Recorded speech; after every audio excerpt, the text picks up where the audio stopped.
sa sulat ni Apostol San Pablo sa mga taga-Roma. Mga kapatid, kung ipahahayag ng iyong mga labi na si Jesus ay Panginoon at mananalig ka ng buong puso na siya'y muling binuhay ng Diyos, maliligtas ka. Sapagkat nananalig ang tao sa pamamagitan ng kanyang puso at sa gayoy mapawawalang sala at nagpapahayag sa pamamagitan ng kanyang labi at sa gayoy naliligtas. Sinasabi sa kasulatan, hindi mabibigo ang sinumang nananalig sa kanya. Walang pagkakaiba ang katayuan ng Hudyo at ng Griego. Iisa ang Panginoon ng lahat at isa ang nagkakaloob ng kanyang kayamanan sa lahat ng tumatawag sa kanya. Sapagkat sinasabi sa kasulatan, maliligtas ang lahat ng tumatawag sa pangalan ng Panginoon. Ngunit paanong tatawagan ng mga tao ang hindi nila sinasampalatayanan? Paano silang mananampalataya kung wala pa silang napapakinggan tungkol sa Kanya? Paano naman silang makakapakinig kung walang nangangaral? At paanong makapangangaral ang sinuman kung hindi siya isinusugo? Ayon sa nasusulat, o kay inam na makitang dumarating ang mga nagdadala ng mabuting balita. Ngunit hindi lahat ay naniwala sa mabuting balita. Ganito ang sabi ni Isaías, Panginoon, sino ang naniwala sa sinabi namin? Kaya't ang pananampalataya ay bunga ng pakikinig at makakapakinig lamang kung may mangangaral tungkol kay Kristo. Ngunit ang tanong ko'y hindi ba sila nakapakinig? Nakapakinig nga sila sapagkat abot sa lahat ng dako ang tinig nila at ang mga salita nila'y laganap sa sanlibutan. Ang salita ng Diyos. Salamat sa Diyos. Laganap na sa daigdig ang kanilang mga tinig. Ang langit ay naghahayag na ang Diyos ay dakila, malinaw na nagsasaad kung ano ang kanyang gawa. Bawat araw, bawat gabi, ang ulat ay walang patlang, patuloy na naguulat sa sunod na gabit araw. Laganap na sa daigdig ang dakilang mga tinig. Walang tinig o salitang ginagamit kung sa bagay at wala ring naririnig na kahit na anong ingay. Gayon paman sa daigdig ay laganap yaong tinig. Ang balita'y umaabot sa duluhan ng daigdig. Laganap na sa daigdig ang kanilang mga tinig. Ang mabuting balita ng Panginoon ayon kay San Mateo. Noong panahong iyon, sa paglalakad ni Jesus sa tabi ng lawa ng Galilea, nakita niya ang dalawang mangingisda, si Simon na tinatawag na Pedro at ang kapatid niyang si Andres. Sila'y naghahagis ng lambat.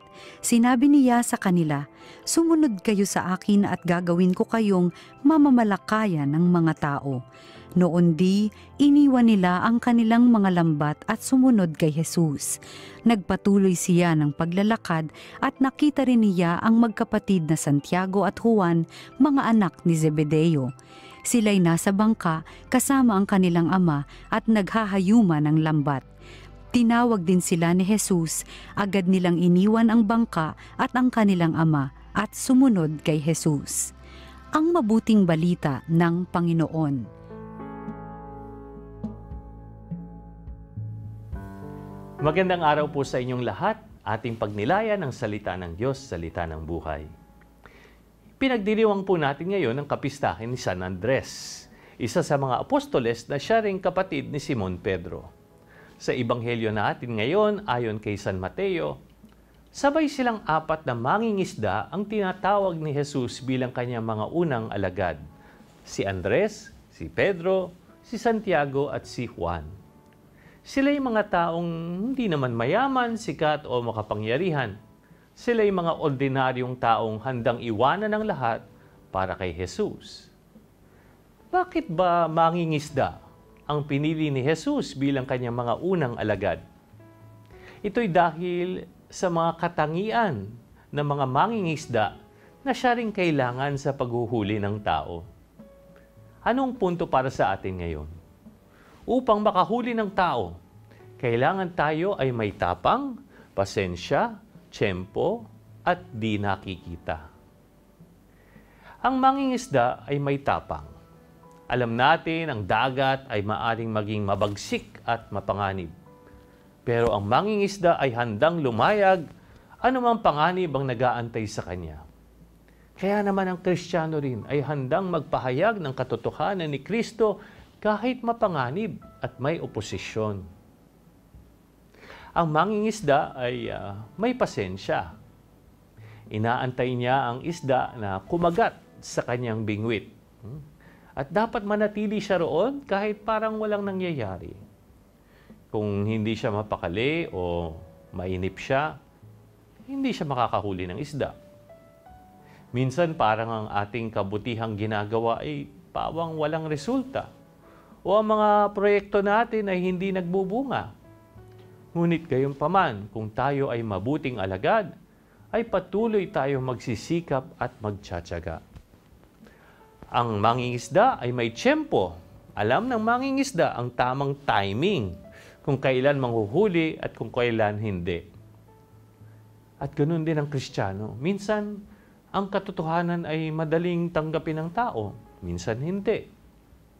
May panahong bukas ang tao at may panahong lalo pa siyang titiklop kapag pinilit.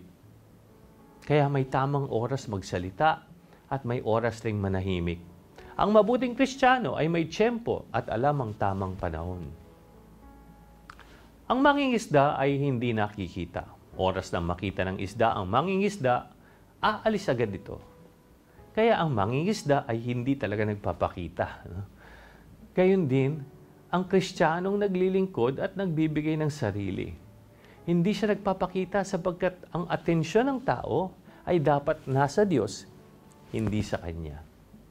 Kaya mga minamahal na kapatid, may dahilan kung bakit mangingisda ang pinili ni Jesus bilang Kanyang mga alagad. Ngayong kapistahan ni San Andres, sinasabi ni Jesus din sa atin, gagawin ko kayong mamamalakaya ng mga tao. Kaya magandang tanungin natin sa ating sarili, anong mga katangian ang kailangan ko upang mahuli ang mga tao para kay Jesus?